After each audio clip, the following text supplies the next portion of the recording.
Պարոն քաղաքապետ, մենք Հրազդանի կիրճում ունեինք այդ դարավոր խնդիրը, որտեղ որ այդ հենապատի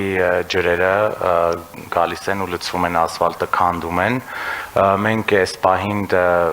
հիմնանորոգում ենք տեղանում, այսինքն լուծում ենք տալիս խողովակներով այդ ջուրը տեղափոխում ենք գետ։ Մենք երևի այս 2 օրը ու ընդհանուր այդ ամբողջ այդ հենապատի երկայնքով, որ կա այդ հեղեղատարը, դա ենք մաքրում ու վերականգնում ու կարծում եմ այս 2 օրը կչորանա, արդեն պարոն Թևոսյանի հետ խոսել ենք, այնտեղ այնց ամբողջովին ասֆալտ կանենք էլի։ Ու կարծում եմ այդ հարցը վերջապես կլուծվի։ Շատ լավ։ Այդ դեպքում նաև ասեք Բիձեքի գյուղում ինչ է կանում։ Այս պահին այդ հանրահայտ հատվածում ավարտվել է լողավազանի վերականգնումը, հանդերձարանի կառուցումը, ինչպես նաև այդ ներքևի հատվածի բարեկարգումը, շարունակվում է վերևի հատվածը, որտեղ մարզվում են, այդտեղ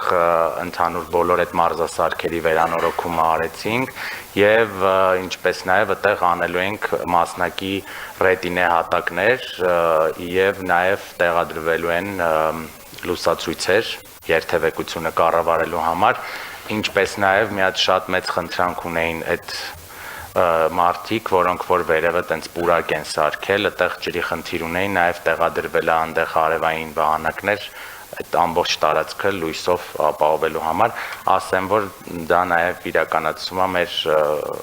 գործընկերների կողմից, որոնք անցյալ տարի իրականացրեցին ցայտաղբյուրների նախագիծը։